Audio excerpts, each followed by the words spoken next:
마음 모두어서 우리 하나님 앞에 예배합니다. 묵상 기도드리겠습니다.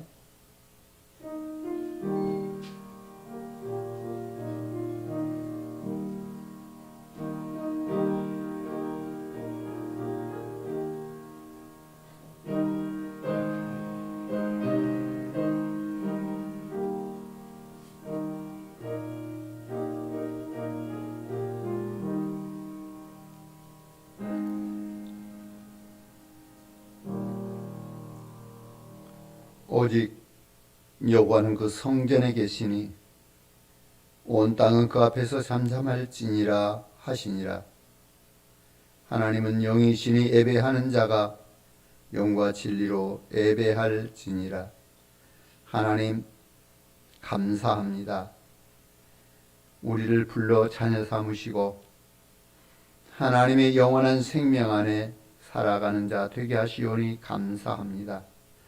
저들 하나님의 기쁨이 되고 영광이 되는 삶을 살아가도록 하나님이 친히 붙드시고 인도하옵소서. 오직 하나님이 나의 주가 됨을 고백함으로 저들 주께 나와 예배하며 우리 하나님 앞에 무릎 꿇습니다. 하나님의 영을 저들에게 부으시사 저들이 주의 뜻을 알고 주의 뜻을 따라 살며 하나님을 영화롭게 하는 거룩한 삶을 통해 우리 하나님을 예배하는 삶이 되게 하여 주옵소서. 이 시간 주께 예배하는 우리를 받으시옵소서. 예배의 시종을 우리 하나님 홀로 받으시고 저들의 삶 속에서 하나님의 거룩한 뜻을 이루어 주옵소서. 오직 아버지의 주 되심을 고백하올 때마다 예수님의 이름으로 기도드립니다. 아멘.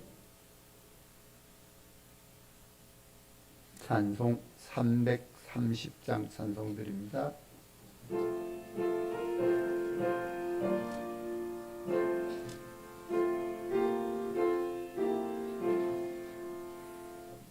어두운 밤시 되리니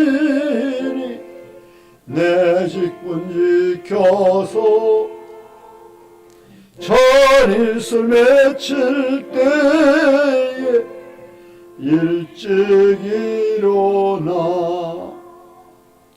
해 돋는 아침부터 힘써서 일하러 일할 수 없는 밤이 속히 오리라. 어두운 밤시 되리니 내 직분 지켜서 일할 때 일하면서 놀지 말아라. 낮에는 고하나 쉴 때로 오겠네. 일할 수 없는 밤이 속히 오리라.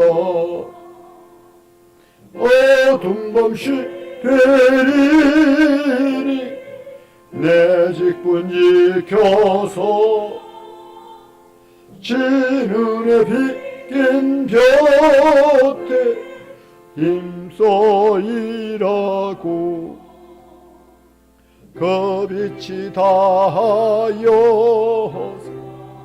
어둡게 되어도 할 수만 있는 대로 힘써 일하라. 주보시고요. 공동 참회 같이 하십니다. 우리에게 일용할 양식을 주시고 필요한 물질로 채워주시는 하나님, 주님께서는 사람이 떡으로만 살 것이 아니요 하나님의 입에서 나오는 말씀으로 살 것이니라 하셨건만 저희들은 지난 한 주간도 무엇을 먹을까, 무엇을 마실까, 무엇을 입을까 걱정하며 살았습니다. 하나님의 채워주심과 인도하심을 믿지 못하여 염려에 묻혀 살았던 저희들을 불쌍히 여겨 주옵소서. 저희들은 그의 나라와 그의 의를 구하라. 그리하면 이 모든 것을 너에게 더하시리라 하신 약속의 말씀도 믿지 못하고 살았습니다. 그리하여 위기의 순간에 기도를 쉬었고 영적 전쟁이 일어날 때에 찬송을 그친 채로 불신앙으로 지냈습니다. 주여, 우리의 믿음 없음을 도와주옵소서. 다시 한번 용기를 내어 온전히 주님만을 신뢰하며 살아가게 하옵소서. 예수님의 이름으로 이 고백의 기도를 드립니다. 아멘. 이는 곧 물로 씻어 말씀으로 깨끗하게 하사 거룩하게 하시고 자기 앞에 영광스러운 교회로 세우사 티나 주름 잡힌 것이나 이런 것들이 없이 거룩하고 흠이 없게 하려 하심이라. 아멘. 사도신경으로 우리의 신앙을 드립니다.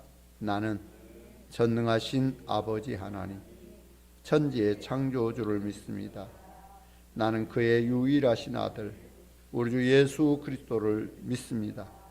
그는 성령으로 잉태되어 동정녀 마리아에게서 나시고 본디오 빌라도에게 고난을 받아 십자가에 못 박혀 죽으시고 장사된 지 사흘 만에 죽은 자 가운데 다시 살아나셨으며 하늘에 오르시어 전능하신 아버지 하나님 우편한 자 계시다 거기로부터 살아있는 자와 죽은 자를 심판하려 오십니다. 나는 성령을 믿으며 거룩한 공교회와 성도의 교제와 죄를 용서받는 것과 몸의 부활과 영생을 믿습니다. 아멘. 찬송 546장 찬송.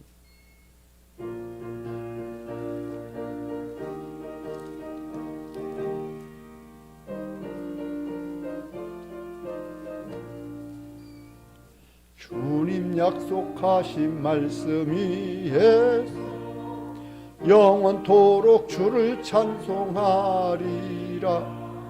소리 높여 주께 영광 돌리며 약속 믿고 굳게 서리라.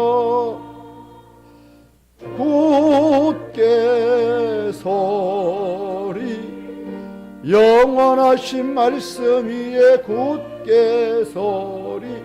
굳게 서리 그 말씀 위에 굳게 서리라.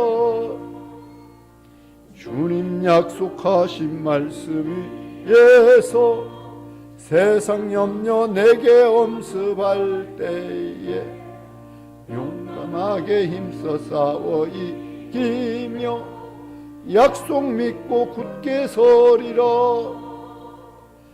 굳게 서리 영원하신 말씀 위에 굳게 서리. 굳게 서리 그 말씀 위에 굳게 서리라. 주님 약속하신 말씀 위에서 주의 사랑에 믿고 성령으로 힘써 싸워 이기며 약속 믿고 굳게 서리라. 굳게 서리 영원하신 말씀 위에 굳게 서리. 굳게 서리 그 말씀 위에 굳게 서리라. 주님 약속하신 말씀 위에서 성령 인도하는 대로 행하며 주님 품에 항상 안식어 뜨며 약속 믿고 굳게 서리라. 굳게 서리 영원하신 말씀 위에 굳게 서리. 굳게 서리 그 말씀 위에 굳게 서리라.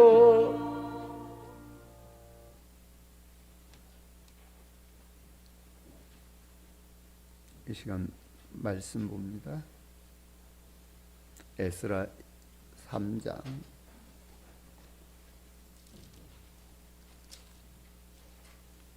에스라 3장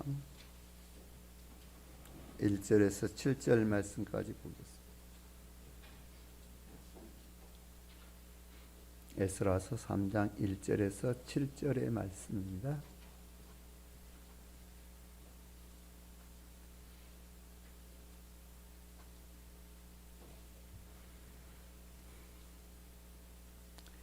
이스라엘 자손이 각자의 성읍에 살았더니 일곱째 달에 이르러 일제히 예루살렘에 모인지라.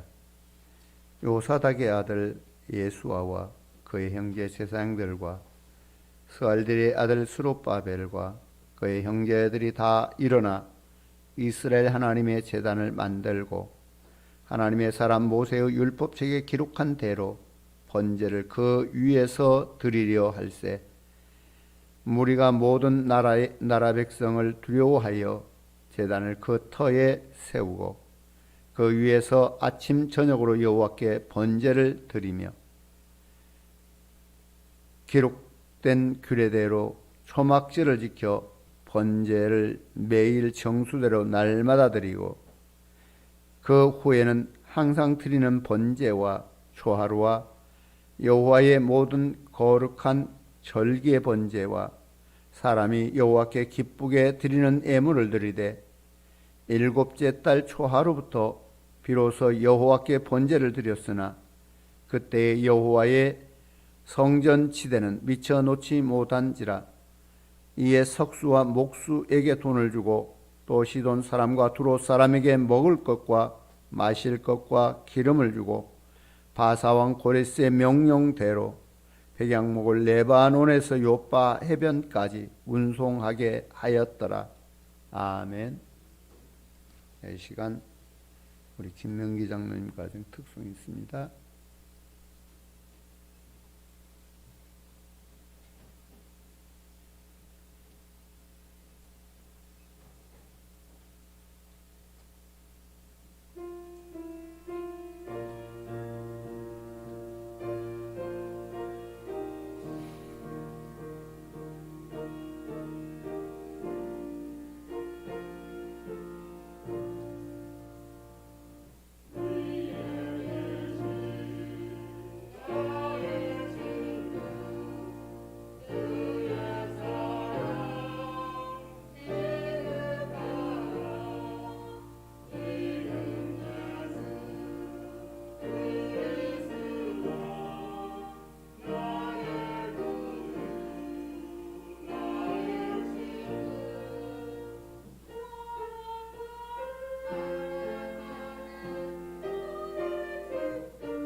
기도하시겠습니다. 하나님, 감사합니다. 우리를 택하시고 불러 하나님 앞에 나와 예배하게 하시오니 감사합니다. 아버지 앞에 저들 설 때에 저들을 정결하게 하시고 거룩하게 하시사 오직 아버지 앞에 겸손함으로 무릎 꿇을 줄 아는 우리 모두가 되게 해 주옵소서. 아버지를 찬양하며 아버지 앞에 나오는 모든 자들이 주 앞에서 새롭게 되고 온전케 되어 하나님을 영화롭게 하며 하나님을 기쁘게 하는 삶으로 항상 주 앞에 예배하고 하나님만을 영화롭게 하게 하여 주옵소서. 이 시간 예배를 받으시고 저들 가운데 온전히 임하시는 하나님의 은혜로 역사하시며 저들이 주의 말씀을 붙들고 하나님 부르시는 부름의 뜻을 순종할 수 있는 거룩한 삶으로 나아가게 하여 주옵소서. 이 시간 우리 자녀들을 축복합니다. 하나님께서 우리 가정들 위에 자녀들을 주시옵고 하나님이 저들을 축복하셨사오니 저들이 지혜와 총명함이 자라가며 하나님 안에 거하는 삶을 살게 하시고 어려서부터 주의 말씀 안에 살아서 하나님을 기쁘게 하는 자 되어지며 하나님을 영화롭게 하는 자 되도록 하나님이 함께해 주시기를 원합니다. 부족한 종은 주의 자녀들을 축복합니다. 저들이 어느 곳에 있든지 항상 주의 말씀 안에 거하며 하나님 부르심의 뜻을 깨닫고 순종하고 그 뜻 안에 살며 하나님 베푸시는 복을 누릴 줄 아는 거룩한 삶을 살게 하여 주옵소서.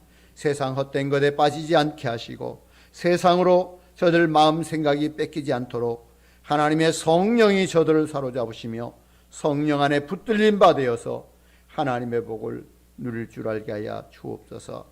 군에 나가 있는 자녀들도 하나님께서 붙잡아 주시고 여러 모양의 우리 자녀들 하나님이 복을 베푸셔서 하나님만이 주 되심을 고백하며 하나님이 내게 이렇게 복을 주셨노라고 고백하는 귀한 삶이 되도록 하나님 함께해 주옵소서. 이 시간도 주의 말씀으로 우리에게 새롭게 하시기를 기도하오며 예수님의 이름으로 기도드립니다. 아멘.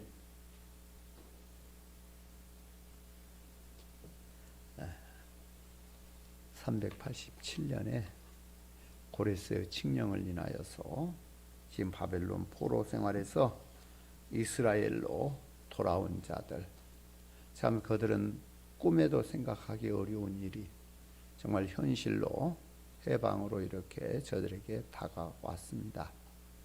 자, 그 속에서 저들은 어떠한 삶을 살게 되는가 오늘 말씀을 통해 보게 됩니다. 우리가 좀 성경을 이해하기 위해서 에스라서를 우리가 보면 1장부터 그 6장까지 1차 포로 귀환에 대한 이야기를 담고 있고 7장에서부터 10장까지는 2차 포로 귀환의 이야기를 담고 있어요. 그리고 느헤미야 1장부터 13장까지는 제3차 포로 그들에 대해서 이야기를 하고 있는 겁니다. 3차 포로 귀환에 대해서. 자, 그런데 오늘 에스라 1장을 우리가 봤을 때 바사온 고레스가 유다 포로 해방령을 내려서 유다 포로들이 고국에 돌아와서 여호와 하나님의 성전을 짓도록 이렇게 명령을 내렸던 그런 내용이 에스라 1장에 기록이 되어 있습니다. 자, 그리고 에스라 2장에는 고국에 돌아온 그 귀한 자들의 명단이 쭉 기록이 되어 있어요. 그 고국에 돌아온 그 귀한 자들은 한 5만 명 정도 될 거고요. 그 전체 회중은 42,360명이었고 남녀 종들이 7,337명이 따라왔고 남녀 그 노래하는 자가 200명 이렇게 도합해서 49,897명이 이렇게 돌아왔던 것을 볼 수가 있습니다. 자, 그들이 정말 돌아올 때에는 하나님의 성전을 건축하겠다라고 하는 이러한 신념을 가지고 돌아왔던 것을 우리가 알 수 있고요.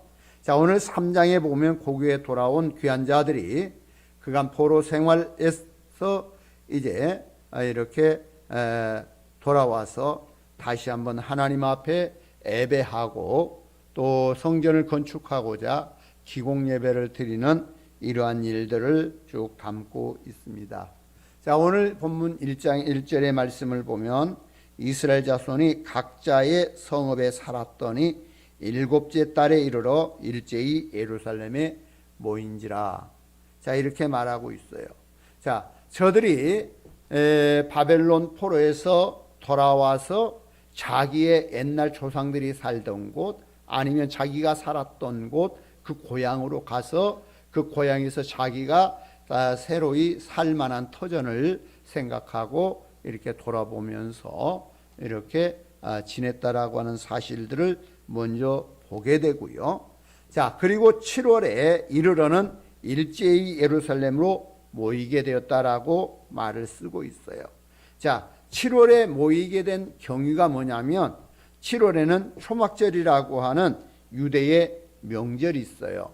자, 우리가 유대를 이해하기 위해서 절기를 우리가 본다면 모세는 이스라엘 백성들에게 너희는 1년 3차 유월절, 초실절, 초막절 이 세 절기에 예루살렘에 올라와서 하나님을 배우도록 해라 하고 1년 3차 예배를 원했던 것을 보게 됩니다. 자, 그리고 또 우리가 이제 유대의 절기를 보면 7월이라고 지금 말하고 있는데 이 7월은 그들의 민간 달력으로 보면 1월 1일이에요. 7월 1일이 민간 달력으로는 1월 1일이고 종교력으로는 7월 1일이에요. 그리고 종교적인 행사로서는 7월 1일을 곧 나팔절로 이야기하고 있어요. 나팔을 불어서 모든 사람으로 경성하게 하고 하나님 앞에 깨어나도록 하는 이런 나팔절. 그런데 민간력으로 보면 1월 1일이란 말이에요. 그러니까 저들이 경성하고 깨어 일어나서 이제 새롭게 각오하고 하나님 앞에 설 수 있는 이러한 절기. 그리고 1월 10일은 대속죄일입니다. 7월 10일 이건 대속죄일이에요. 그리고 7월 15일은 초막절이에요. 7월 15일은 초막절. 이건 우리 달력으로 보면은 9월이나 10월 정도 돼요. 그럼 9월, 10월이면 우리에게 무슨 절기들이 있어요? 세상적으로는 추석이 있고 교회에서는 추수감사절기가 있죠. 자, 그러면 그 절기로 우리가 이해하면서 저들에게는 이때가 곧 초막절, 추수감사절기구나 이렇게 우리가 이해한다면 어느 정도 맞아질 것입니다. 자, 그래서 저들이 왜 7월에 이렇게 저들이 올라왔느냐? 이것은 초막절을 지키기 위해서 또 한편으로 보면은 저들의 그 민간력으로 1월 1일 나팔절을 인하여서 함께 깨어서 하나님의 전 앞에 나오는 이러한 절기였다라고 하는 것을 보게 돼요. 자, 이때 모인 사람들은 예수아와 그의 형제 제사장들과 스룹바벨과 그의 형제들이 초막절을 지키기 위해서 주도적인 일을 하면서 이렇게 모였고 하나님의 제단을 만들고 모세의 율법에 기록된 대로 제물을 드렸다라고 하는 것을 말하고 있는 겁니다. 자, 모인 그들이 가장 원했던 것은 예배를 복원해서 하나님과의 관계를 회복하는 것이었습니다. 그런데 그들은 아무 때나 이렇게 자기들 나름대로 드리고자 하면 드리고 안 드리고 싶으면 안 드리고 이렇게 한 게 아니라 그들의 절기를 따라서 모세가 주었던 그런 절기를 따라서 행하기 때문에 그 7월 1일 이때를 기점으로 해서 저들이 올라와서 절기를 행하였다 이렇게 보면 돼요. 자, 모세 때부터 인도하신 하나님 그리고 바벨론에서 고국으로 돌아오게 하신 하나님을 이렇게 저들이 상상도 못했던 이러한 일들을 이루신 그 하나님 앞에 예배하는 거죠. 저들이 상상 못한 건 뭐이죠? 바벨론에 70년 동안 포로 생활을 하기 때문에 결코 자기들에게는 거의 희망을 잃어버린 때라고 생각하면 돼요. 저들이 다시 고국에 돌아가서 우리가 하나님을 예배할 수 있을 것이다 라고 하는 이 생각을 갖기보다는 오히려 자포자기하고 우리는 더 이상 누구도 우리를 구원할 자가 없다라고 하는 이런 때, 그때 하나님께서는 그들을 이렇게 바사로부터 이렇게 구원해서 돌아오게 하는 이런 역사를 이루셨다라고 하는 것.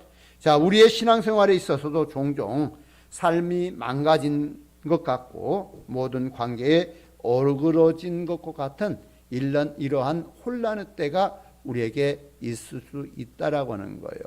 그때 우리는 어떻게 해야 될 것이냐? 자, 이런 부분들을 우리가 생각해 봐야 됩니다. 자, 그런 삶에서 온전한 삶과의 관계로 회복되는 첫 출발은 하나님께 예배하는 예배의 회복이라고 하는 것을 우리는 아셔야 됩니다. 자, 예배의 회복을 통해서 삶의 회복이 일어나는 겁니다. 왜냐하면 하나님은 우리를 회복시키시는 분이기 때문에 하나님과의 관계 회복이 우리 인생의 모든 문제를 회복하게 한다라고 하는 걸 아셔야 됩니다. 자, 그들은 고국으로 돌아와서 자신들의 고향 땅에서 회복과 안식의 시간을 가졌습니다. 그러다가 귀환한 7월에 예루살렘으로 모이게 되었다라고 하는 것을 보게 되지요. 자, 7월은 이스라엘의 종교력인데 그들의 양력으로는 9월, 10월 정도 되고요. 그들이 일제히라고 하는 말, 이것은 모든 자들이 한 사람처럼 이렇게 지금 함께 일어났다라고 하는 것을 보게 되는 겁니다. 다시 말하면은 누가 시켜가지고 뭐 7월 1일은 우리의 나팔절이야, 7월 10일은 대속죄일이야, 15일은 초막절이야, 그러니까 예루살렘으로 다 모여라, 이렇게 말하지 않았다는 거예요. 누구도 말하지 않았는데 모두가 일제히 올라왔다. 자, 이것은 저들의 마음과 생각이 어디에 있다는 거예요?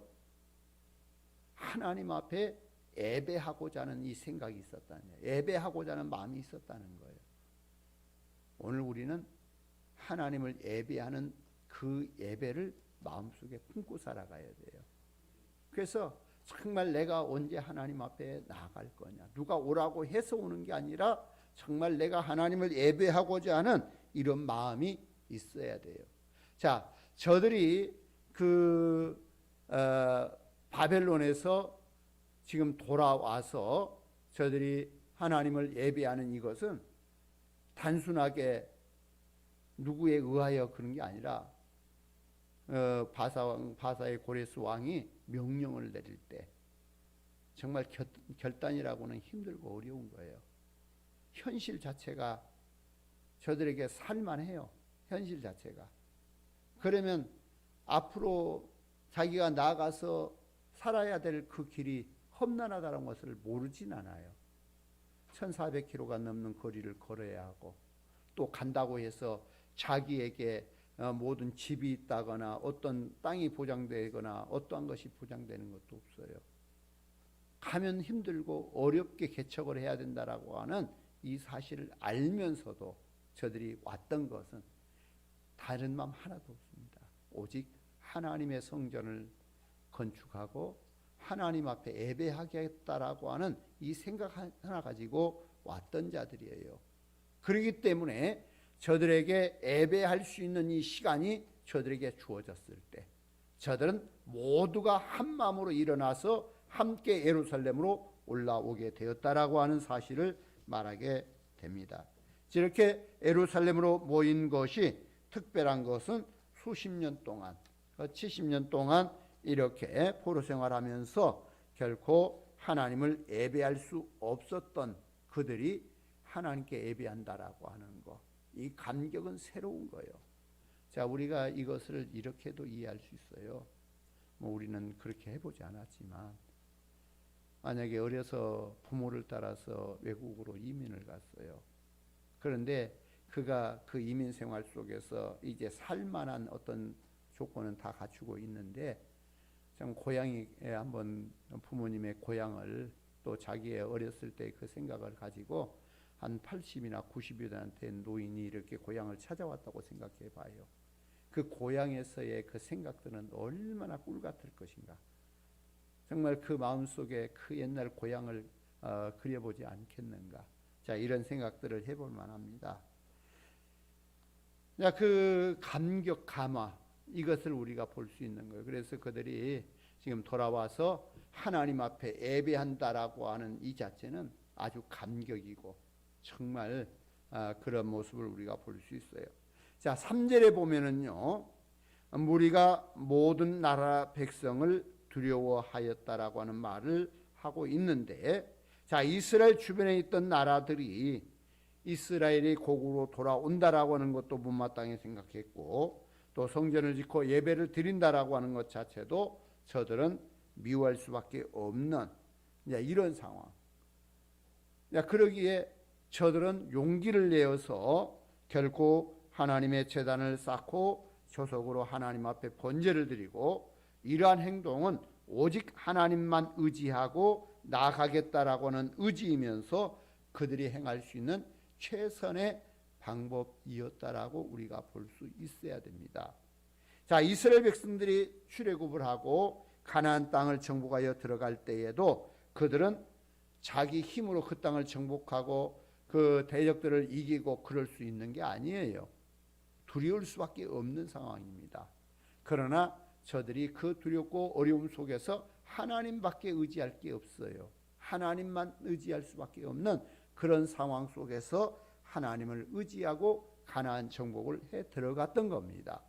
그러면 지금 이스라엘이 바벨론에서 돌아와서 저들이 그곳에 정말 하나님을 예배하려고 한다라고 하는 것은 심히 두려울 수밖에 없는 거예요.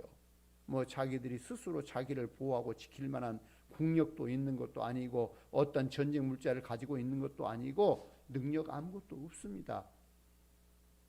그런데 주변이 그들을 두렵게 하고 있는 거죠. 그때 그들이 할 수 있는 것은 하나님 앞에 예배하는 것밖에 없어요. 그래서 저들이 이렇게 하나님 앞에 모여서 예배했다라고 하는 것을 보게 됩니다. 자, 이처럼 번제를 드렸던 그들은 특별한 초막절기를 마친 후에는 과거의 제사들을 다 회복해서 매일 드리는 상번제와 매월 초하여 드리는 월삭제사와 그 기타 안식일 제사, 여호와께 즐거이 드리는 낙헌 제사와 각종 절기의 제사들을 율법에 기록된 대로 일제히 회복시켜서 하나님 앞에 예배를 드리는, 예배가 회복되었다라고 하는 것을 우리가 볼 수 있어야 됩니다. 자, 이러한 일은 오늘 우리에게 아주 중요한 뜻을 말해주고 있는데, 우리 인생에 있어서 바벨론 포로와 같은 우리 인생이 힘들고 고난스럽고 정말 풀려지지 않는 많은 문제들 속에서 과연 우리는 어떻게 할 거냐? 하나님과의 관계를 먼저 회복하는 것이어야 된다라고 하는 것을 여기서 우리가 보아야 될 겁니다. 그러니까 저들은 현재 상황이 예배 드릴 만한 상황이 아니다는 거예요. 주변은 두렵게 되어 있고 자기 생활을 보면 정말 안정이 안 되어 있어요. 돌아와서. 그럼에도 불구하고 그들이 모여서 하나님 앞에 예배할 수 있었던 것은 먼저 무엇을 해야 될 것인가를 우리가 볼 수 있어야 됩니다. 참 예배가 회복되는 것이 먼저여야 됩니다. 하나님과의 관계 회복이 아니고 다른 먼저 성전을 짓는 행위나 다른 일들을 먼저 하는 행위는 결코 그들에게 도움이 되지 못한다라고 하는 것을 우리는 아셔야 됩니다. 자, 7절에 보면 이제 본격적으로 하나님의 성전 짓기 위해서 그 준비 과정에 솔로몬이 성전을 세울 때 하였던 것처럼 목수와 석수들을 준비하고 또 시돈과 두로 사람에게 음식과 기름을 주고 성전 재건을 위해서 필요한 백양목과 같은 제목들을 준비하게 하는 이런 모습들을 쭉 볼 수가 있지요. 자, 1절에서 7절까지의 말씀에서 우리에게 주는 교훈이 있다면 첫째는 사역보다 예배가 우선이라고 하는 사실을 우리에게 보여주고 있는 내용이라는 걸 알 수 있습니다. 자, 이스라엘이 바벨론 포로에서 귀환한 목적이 성전 건축하기 위한 것이었다라고 하는 사실을 볼 수가 있지요. 목적은 분명히 저들이 가지고 왔어요. 하나님의 성전을 건축하도록. 그래서 고레스 왕도 너희 돌아가서 성전을 건축하라고 이렇게 명령을 내렸던 것이고, 그러나 고향으로 돌아온 이스라엘 백성들은 성전 건축하는 것이 급하고 그렇다고 해서 그것을 땅을 파고 먼저 성전 건축하는 여기에 모든 것을 투자하는 것이 아니라 그들이 먼저 예배를 해보겠다라고 하는 이것을 우리가 볼 수 있어요. 그러니까 저들이 돌아와서 저들이 먼저 하는 것은 그냥 우리가 성전 건축을 위해 왔으니까 먼저 우리가 땅 파고 성전 건축해 놓고 우리가 거기서 예배하겠다, 이런 자세가 아니에요. 먼저 절기를 찾아서 하나님 앞에 예배하는 것을 먼저 하고, 그리고 나서 2년 2월 그때 해야, 그러니까 지금 이 절기를 지키는 것은 지금 그 7월이죠. 그리고 이제 그 다음에 2월에 이렇게 성전 기초를 놓는 이제 이런 모습을 보게 됩니다. 자, 바벨론에서 70년간의 포로 생활을 하면서 여호와 하나님의 이름을 높이 찬양하며 경배하는 기쁨이 억제되었던 거죠. 그러다 보니까 이제 거기서는 자유롭게 예배할 수는 없어요. 그러나 이제는 저들이 자유를 가지고 이렇게 돌아오게 되었고, 동시에 하나님께 자유롭게 예배할 수 있는, 그러나 그 예배가 자유롭게 될 수 있는 것은 온전히 하나님과의 관계 회복을 바로 이루었을 때 가능한 일인 거지요. 그래서 저들은 성전을 건축하기 전에 먼저 제단을 수축하고 규례에 따라서 여호와께 정하신 그 절기를, 번제를 이렇게 드렸던 것을 보게 됩니다. 자, 예배는 하나님의 백성이 하나님의 선택받은 백성이라고 하는 정체성을 다시 한번 인식하는 행위일 뿐만 아니라, 하나님의 백성이 정말 하나님의 백성으로서의 왕 대신 하나님께 올릴 수 있는 가장 최고의 높임이 바로 예배라고 하는 거예요. 그러니까 내가 하나님 백성이다, 이것을 인정할 수 있는 것은 예배하는 거예요. 내가 하나님 백성이라고 말하면서 예배하지 않는 것은 하나님 백성이라고 말할 수가 없다는 거예요. 내가 하나님의 백성이라고 하면 하나님을 나의 왕으로 모시는 자이기에 하나님만이 왕으로서 경배되어져야 돼요.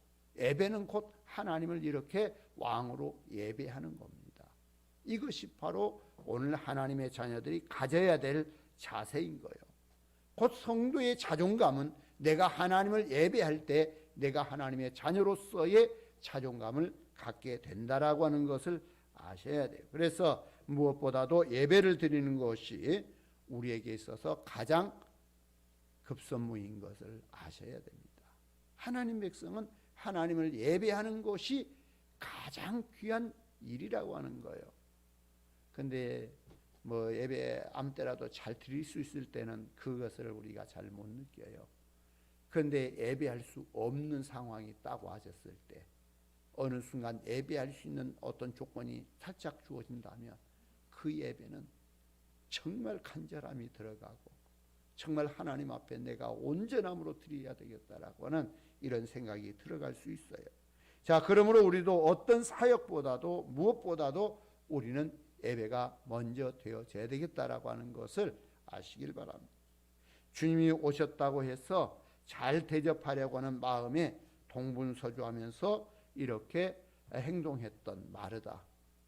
그는 자기의 참 일하는 것이 힘들고 어렵고 바빴다 이거요. 그렇기 때문에 예수님에게 마리아를 보내서 나를 돕게 해달라고 요구하는 거죠. 그러나 예수님은 한 가지만 하든지 이렇게 하면서 결코 마리아는 좋은 편을 택했다. 마리아는 어디 있었어요? 예수님의 발치에 있어서 주의 말씀을 듣고 있었던 거죠. 결코 우리가 원하는 것은 어떤 내가 정말 성전을 건축하고 어떠한 일을 위하여 주를 위하여 일한다라고 하는 그 열심을 내는 여기보다도 우리가 하나님을 예배하고 하나님을 듣고자 하는 이것이 먼저라고 하는 것을 우리는 아셔야 됩니다. 자, 무엇보다도 하나님을 찾고 하나님과 교제하는 것이 급선무입니다. 인생에 얽힌 실타래를 풀려면 하나님과의 매듭이 풀려져야 됩니다. 하나님과 나의 관계가 회복되면 나머지 문제는 다 회복되어지는 겁니다. 바라기는 무엇보다도 예배를 먼저 회복하는 우리 모두가 되시길 바라고요. 예배를 성공함으로 인생의 성공자가 되어야 된다라고 하는 것을 아셔야 됩니다.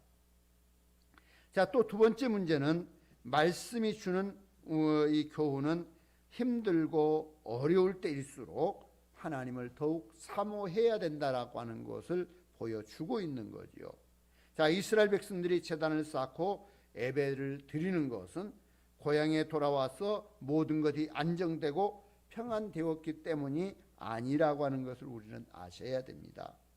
고향에 돌아온 그의 기원전 538년 가을에 제단을 쌓고 제사를 드린 것을 볼 수 있고요. 집을 짓고 황무지를 개간하고 자녀를 가르치며 할 일이 태산같이 많이 있어요. 그러나 곧 그들은 그 고향에 들어와서 자기의 자리를 잡는 이것이 우선이 아니라 하나님께 예배하는 것이 먼저였다라고 하는 거죠. 그래서 이스라엘 사람들이 성전을 건축하려고 고향에 돌아왔다라고는 소식을 듣고 이웃 사람들이 이렇게 비방을 하고 여러모로 호시탐탐 노리는 그런 때였다라고 하는 것을 우리가 안다면, 저들은 그렇게 이야기하고 있죠. 3절에서 이스라엘 백성들이 주변의 나라들을 두려워하였다라고 하는 사실을 분명히 해주고 있어요. 자, 두려움이 가시고 평화를 찾았을 때에 예배를 드리는 것이 아니라 두려웠던 바로 그때에 예배를 드린 것이다라고 하는 것을 볼 수 있어요. 자, 오히려 두렵고 고난이 하나님을 찾게 했고 하나님을 예배하며 사모하게 만들었다라고 하는 것을 우리는 아셔야 됩니다. 오늘 하나님 앞에 서는 사람들은 내가 힘들고 어려울 때 하나님을 오히려 더 사모하고 예배할 줄 아는 자가 되어야 된다는 이야기예요. 그래서 7월 초막절 명절이 되자 만사를 다 뒤로 하고 하나님께 예배 드리기 위해서 모두가 일제히 일어나서 이렇게 올라왔다라고 하는 것을 보게 돼요. 자, 우리는 그 이스라엘 백성들이 출애굽을 해서 가나안 땅 들어가기 위해서 정탐을 하지요. 10명의 정탐꾼들이 가데스 바네에서 이렇게 정탐을 하고 이렇게 돌아와서 시리에 빠져요. 두려워해요. 그 땅에 거인족들이 있다는 거죠. 그래서 저들이 두려움에 빠져서 통곡을 하고 우리가 다시 애굽으로 돌아가자 이렇게 외쳤던 그들과는 정반대예요. 오히려 저들이 두렵고 떨리고 어려울 때 하나님 앞에 예배하면서 정말 하나님 앞에 모든 문제를 풀어가는 이러한 사실을 우리가 볼 수 있는 겁니다. 자, 우리 인생에도 때로 어렵고 풀리지 않는 문제, 참 더 이상 내가 감당할 수 없다라고 인생을 완전히 포기하고 싶은 그때 우리는 어떻게 해야 된다는 이야기예요? 더욱 그럴 때에 하나님을 사모해야 되는 거예요. 자, 우리 그 영성 훈련은 하는데 보면은 그 사랑의 동산이라는 곳이 있어요. 야, 그곳에서 이렇게 그 봉사하는 사람들이 있어요. 3박 4일 동안 전폭적으로 자기 생업 다 뒤로 해버리고 그곳에 와서 봉사를 해요. 이제 그런 사람들 속에 보면은 참 인생에 참 많은 실패를 하고 더 이상 자기는 할 길이 없더라 이거죠. 그런 사람들이 들어와서 전폭적으로 봉사를 하면서 기쁨으로 하더라고요. 그런데 그 사람들이 나중에 자기 간증을 하는 거 보면 그렇게 해서 했더니 나중에 자기 생업이 열리더라는 거예요. 이제 그때는 생업이 열리고 이제 바쁘더라는 거예요. 그런데도 또 놓고 와서 해요. 왜 그러느냐? 내가 하나님 앞에 그렇게 살았더니 하나님을 사모하고 그렇게 살았더니 하나님께 열어줬다는 거예요. 그러기 때문에 또 내가 열심으로 한다. 이제 이런 그 사람들을 그때 봤던 거거든요. 근데 정말 하나님 앞에 살아가는 사람들은 정말 힘들고 어려울 때일수록 더욱 하나님과의 관계를 풀어서 회복하는 이러한 모습을 볼 수 있어야 됩니다. 자, 그리고 8절 이하에 보면 예루살렘에 돌아온 지 2년 2월 드디어 성전 건축을 시작하게 되는데 스룹바벨 총독과 예수와 대제사장과 모든 귀한 자들이 하나가 되어서 역사를 이루어가는 데에 특별히 네이 사람들에게 성전 건축하는 감독을 맡겼어요. 그런데 이때 감독을 맡긴 사람들이 숫자가 341명이에요. 그러면 이 341명이라고 하는 이것은 별 의미 없어요. 그러나 우리가 솔로몬의 성전을 건축할 때에 그 감독자가 얼마였느냐? 솔로몬 성전 건축할 때에 감독자를 24,000명을 세웠어요. 그러면 우리가 여기서 뭘 생각할 수 있냐면, 솔로몬의 성전을 건축하는데 감독자가 24,000명이 필요하다라고 하는 것은 그만한 큰 성전, 그만한 아름다운 성전을 건축하기 위해서 뭐 일꾼들 말한 게 아니에요. 감독하는 사람들만 그래요. 그러면 일꾼들은 몇십만이라는 이야기예요. 그렇게 해서 솔로몬 성전을 건축했는데 스룹바벨 성전은 겨우 341명의 감독자를 세워서 했다면 그 크기 차이가 어떠할 것인가. 이 정도를 우리가 보게 되는 거예요. 자, 그러면서 10절 이하에 보면은 성전의 기초를 놓을 때 성전 기공 예배를 드리는 장면을 보여주고 있는데요.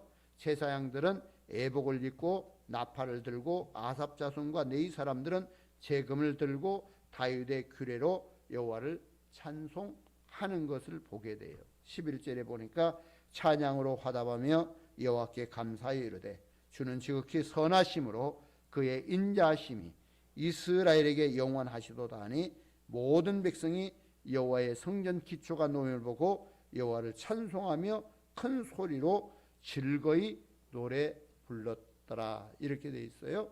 참 이처럼 저들이 하나님의 성전에 지대를 놓으면서 기뻐했다는 이야기예요.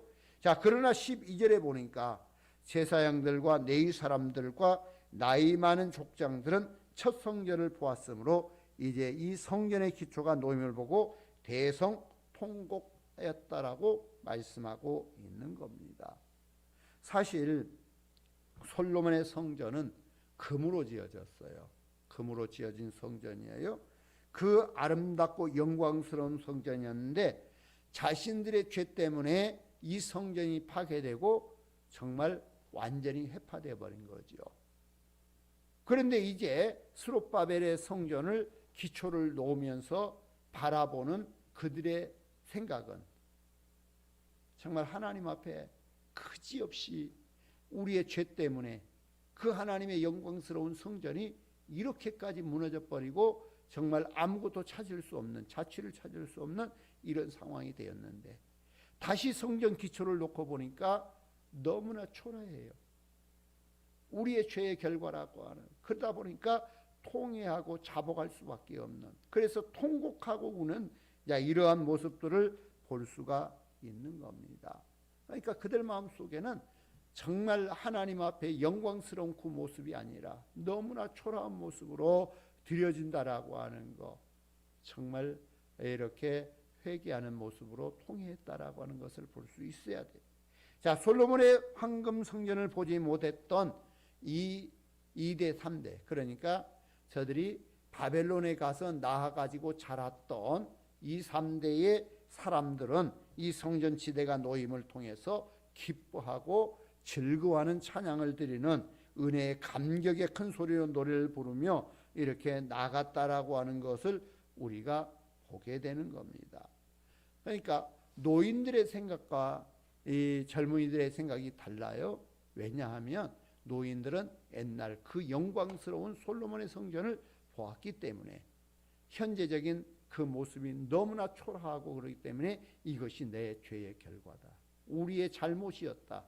그렇기 때문에 이러한 것에 대해서 하염없이 죄스러움과 정말 통곡하는 마음으로 이렇게 울었던 거예요. 자, 그러므로 오늘 말씀을 통해서 우리가 깨달을 수 있는 교훈은 은혜에 감격하든 죄를 회개하며 통곡하든 무강한 사람이 되지 말자라고 하는 이야기예요. 그러니까 이 영광스러운 모습을 보며 찬양을 하든지 아니면 그 속에서 정말 우리의 죄의 결과가 이러한 결과를 낳았다라고 하나님 앞에 죄송스러움을 가지고 통회를 하든지 감각 없는 자가 되지 말자는 거예요. 정말 하나님 앞에 살아간 사람들은 감각을 잃어버리면 다 잃어버린 겁니다. 내가 죄를 지었는지 안 지었는지, 정말 내가 하나님의 은혜 가운데 사는지 안 사는지 감각 없이 그저 교회만 왔다 갔다 하면서 내가 신앙 잘하고 있는 것으로 생각한다면 이건 잘못된 거예요. 우리가 하나님 앞에 살아가면서 감각을 느끼고 살아가야 돼요. 그래서 하루를 살면서도 하나님의 은혜에 대해서는 감격하고 감사하고 눈물 지을 줄 알아야 돼요. 내가 또 범죄했다라고 여겼을 때에는 정말 통회하고 정말 회개할 줄 알아야 돼요. 감각이 있어야 됩니다. 우리는 모든 자연에서도 모든 동물 세계에서도 보는 거예요. 감각을 잃어버리지 않으려고. 자, 우리가 파리를 보면 자꾸 빌어대요. 왜 그래요? 감각 잃어버리지 않으려고. 고양이도 가만히 보면 늘 갖다 세수해요. 왜? 감각 잃지 않으려고. 수염에서 나오는 그 감각들, 손, 발에서 나오는 감각들, 감각 잊지 않으려고. 오늘 하나님의 자녀들은 감각을 잃으면 안 됩니다. 그래서 정말 우리는 메마르고 그런 삶을 사는 게 아니라 정말 우리가 기뻐할 때 기뻐하고 슬퍼할 때 슬퍼하고 은혜 있을 때 감격하면서 정말 죄에 대해서는 아파할 줄 아는 감격을 가져요. 그러나 하나님 백성들은 본래 하나님의 형상을 회복한 자입니다. 하나님이 사람 처음 지었을 때는 정말 그 감각이 있는 자들이었어요. 그러나 아담의 범죄 이후에 감각을 잃어버린 거죠. 그런데 예수로 말미암아 우리가 하나님의 자녀 되었다면 다시 한번 우리는 감각을 회복하는 삶을 살아야 되는 겁니다. 자, 성경에 나오는 다윗은 어떠했던가요? 법궤가 시온성으로 들어올 때 정말 기뻐했습니다. 얼마나 기뻐했느냐? 춤을 추면서 바지가 내려가는 것도 모를 정도로 춤을 추면서 기뻐했던 그 감각을 가졌어요. 우리가 히스기야를 보면 당신은 죽고 살지 못한다라고 했을 때 그는 눈물로 하나님 앞에 구했습니다. 이 감각이 있어요. 베드로는요, 결코 감각 잃었다가 감각 회복하지요. 언제 감각 잃었어요? 예수를 3번 부인할 때 너도 같이 있었다 그랬더니 다 그냥 감각 잃어가지고 그렇게 했어요. 정말 모른다고 저주하면서까지 모른다고. 그러나 닭 울 때에 네가 닭 울기 전에 나를 3번 부인하라고 말씀을 들었기 때문에 닭 울 때에 그 감각이 새롭게 일어나는 거예요. 그래서 돌아가서 정말 통곡하는 참 이런 모습을 봐요. 자, 예수님도 예루살렘 성을 바라보면서 그 성이 멸망할 것을 바라보면서 눈물 지었다라고 하는 감각을 가지고 있는 것을 보게 됩니다. 오늘 하나님 앞에 살아가는 사람들은 어떠한 환경 속에 있든지 감각 잃지 마시길 바랍니다. 우리는 기뻐할 수 있고 감사할 수 있고 정말 우리의 죄에 대해서는 통회하고 자복할 줄 아는 이 감각을 잃지 말아야 되는 겁니다. 이제 말씀을 돌아보면서 우리가 다시 한번 정리를 해보겠습니다. 자, 우리의 신앙은 정말 먼저 무엇이 먼저냐? 예배가 무엇보다도 먼저라고 하는 사실을 기억해야 됩니다. 내 인생의 문제가 실타래처럼 꽉 엉켜 있을 때 어디서부터 풀어야 돼요? 실타래 그 풀려고 거기다 관심 갖고 푸는 게 아니에요. 내 인생의 문제가 얽혀 있을 때 내 인생 문제 풀라고 거기에 몰입해서는 안 돼요. 어디서 풀어야 돼요? 내 인생 문제는 하나님과의 관계에서 풀어야 됩니다. 언제나 모든 그 놀이나 모든 것 속에서 하수들은 전부 현장 속에서 풀려고 거기에 몰입을 해요. 그러나 고수는 현장 속에 푸는 게 아니에요. 어서 근원에서 풀어갑니다. 허다못해 수도가 고장이 나면 전부 모르는 사람들은 어디서부터 푸냐면 거기에서 어떻게 해보려고 해요. 그러나 고수는 가서 물 먼저 잠궈 놓고 근원부터 묶어 놓고 시작을 해요. 자, 이것을 우리가 늘 볼 수 있기를 바라요. 자, 그래서 하나님의 자녀는 내 인생의 문제가 꼬인다면 그 꼬임의 문제를 그 문제 속에 매달리지 마세요. 어디서 풀으라고요? 내가 하나님과의 관계에서 풀어야 돼요. 그래서 문제가 있을 때 하나님의 전에 나와 예배하고 기도하면서 하나님과의 관계 속에서 풀어가시길 바랍니다. 그리고 힘들고 어려울 때일수록 예배를 사모하는 삶을 사시기를 바랍니다. 포로에서 귀환한 그들이 평안함으로 제사를 드리는 것이 아니고 힘들고 어려움에도 불구하고 하나님 앞에 제단을 쌓았던 겁니다. 그러나 우리는 어떠합니까? 우리가 하나님 앞에 예배하자고 부르면 힘들고 어렵기 때문에, 문제가 풀려지지 않았기 때문에 우리는 핑계를 대지요. 지금 내가 너무나 어려워서, 너무나 힘들어서 정말 하나님께 예배 못하겠다는, 그건 잘못 풀어가는 겁니다. 근원을 잘못 푸는 거예요. 그러나 우리는 어려울 때, 힘들 때, 그럴 때일수록 다 내려놓고 하나님께 나와서 하나님을 사모함으로 모든 문제가 풀려진다라고 하는 것을 아시기를 바랍니다. 또한 감각이 살아있는 자가 되어야 합니다. 기쁜 때 기뻐하고 슬플 때 슬퍼할 수 있는, 은혜 있을 때 은혜를 감사하고 감격할 줄 아는, 죄에 대해서는 회개할 줄 아는 삶을 살아야 돼요. 자, 예수님은 이 시대를 이렇게 비유했습니다. 이 세대를 무엇으로 비유할까? 비유하건대 아이들이 장터에 앉아 제 동물을 불러 이르되 우리가 너희를 위하여 피를 불어도 너희가 춤추지 않고 우리가 슬피 울어도 너희가 가슴을 치지 아니하였담과 같도다. 이렇게 지금 말하고 있는 거예요. 시대의 감각을 잃어버린 시대. 오늘 하나님 앞에 살아가는 사람들은 감각 잃지 마세요. 오직 하나님의 은혜 아래서 감사하고 감격하고 기뻐하고 즐거워하면서, 때로는 회개하고 통곡하면서 하나님 앞에 살아갈 수 있기를 주의 이름으로 축원합니다. 기도하겠습니다. 하나님, 감사합니다. 우리를 자녀 삼으셨습니다. 저들이 주의 은혜를 입었습니다. 주의 은혜 아래 거하면서 감사하고 감격하고 기뻐하고 즐거워하며, 때로는 슬퍼하고 통회하고 자복하면서 하나님 앞에 예배하고 하나님과의 온전한 관계를 유지하며 하나님 주신 복의 삶을 누리는 하나님의 거룩한 자, 감각을 잃지 않는 자로 살아가게 하옵소서. 하나님만이 나의 주가 됨을 고백하올 때에 예수님의 이름으로 기도드립니다. 아멘. 찬송 285장 찬송 드립니다.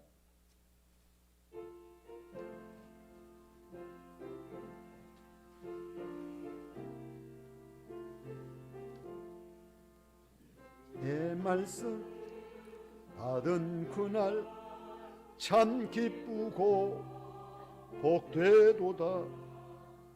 이게뿐 맘 못 이겨서 온 세상에 전하노라. 기쁜 날 주 나의 죄 다 씻은 날 늘 깨어서 기도하고 늘 기쁘게 살아가리. 기쁜 날 주 나의 죄 다 씻은 날, 이 좋은 날 내 천한 몸 새 사람이 되었으니 이 복된 말 전하는 일.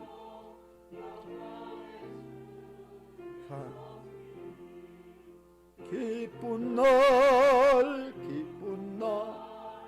주 나의 죄 다 씻은 날 늘 깨어서 기도하고 늘 기쁘게 살아가리. 기쁜 날 주 나의 죄 다 씻은 날, 그날부터 하나만을 있어서 된 말 전하는 일 나의 본분 삼았도다. 기쁜 날 주 나의 죄 다 씻은 날 늘 깨어서 기도하고 기쁘게 살아가리. 기쁜 나 주 나의 죄 다 씻은 나. 아멘.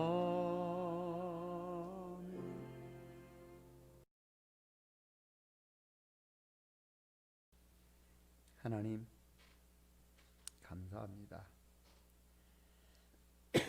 우리를 하나님의 자녀 삼으시고 하나님의 은혜 입히셨음을 감사합니다. 저들이 하나님 앞에 거하는 자이고 하나님의 백성으로서 삶을 살아가는 자임을 인식하게 하시고, 그래서 하나님만이 주 되심을 고백함으로 하나님을 예배하는 자의 삶을 잃지 않게 하여 주옵소서. 하나님을 예배하는 자로서의 복된 삶을 누리고 오직 하나님 앞에만 영광 올리는 주의 자녀로서 우리의 인생의 모든 문제가 다 하나님과의 관계 속에서 풀어지고 새롭게 됨을 아는 거룩한 삶이 되게 하여 주옵소서.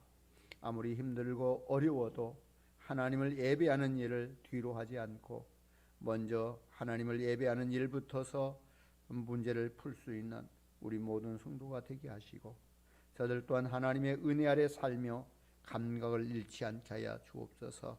기뻐하고 즐거워하고 또 슬퍼할 줄 알고 또 감사할 줄 알면서 통해 자복할 줄 아는 하나님의 자녀로 거룩한 삶을 살게 해주시기를 원합니다. 오늘도 주의 은혜가 저들의 삶에 충만하게 하시오니 저들 세상을 능히 이기고 살아가게 하시고 악한 영을 다 떨쳐버리고 사단의 권세들을 떨쳐버리고 주 안에서 자유자로서 기쁨과 즐거움으로만 하나님을 예배할 수 있는 모두가 되게 해 주옵소서. 나의 주 되심을 고백하고 예수님의 이름으로 감사 기도 올려옵나이다. 아멘. 광고 드립니다. 감사합니다. 거룩하고 복된 날 주님 앞에 함께 예배드리게 됨을 감사드립니다. 화요일, 금요일 저녁 기도 모임이 있습니다. 화요일은 정경윤 장로가, 29일 금요일은 남상민 장로님께서 인도하시겠습니다. 모든 예배는 마스크를 착용해 주십시오. 예배 회복을 위하여 함께 기도에 힘써 주시기 바랍니다. 오전 예배는 9시 20분에 1부 예배로, 11시에 2부 예배로, 현장 예배로 드립니다. 모든 성도님들은 기도 시간을 작정하시고 기도에 힘써 주시기 바랍니다. 수요 예배는 현장 예배로 드립니다. 여전도에서 명절 기임 판매합니다. 저희가 협력하는 교회와 선교지들이 있습니다. 위하여 함께 기도해 주십시오. 감사합니다. 다른 광고 더 있으십니까? 우리 은지가 또 병원에 있어요. 기도해 주시길 바랍니다. 네. 뭐 다른 광고 더 없으시죠? 우리 옆에 분들하고 인사합니다. 예배를 먼저 회복합시다. 네, 우리가 예배가 회복되어야 인생의 모든 문제가 풀려집니다. 자, 우리 기도하시겠습니다. 지금은 우리 주 예수 그리스도의 은혜와 하나님 아버지의 무한하신 사랑하심과 성령의 감동 감화 역사하심이 오늘 하나님 앞에 서며 거룩한 삶을 살기를 원하고 예배 회복을 위하여 살기를 원하는 모든 주의 자녀들 머리 위에 저들의 가정과 자녀와 저들의 사업과 이 나라와 이 민족 위에 세계 열방 가운데 영원히 함께 계시옵기를 간절히 축원하옵나이다. 아멘.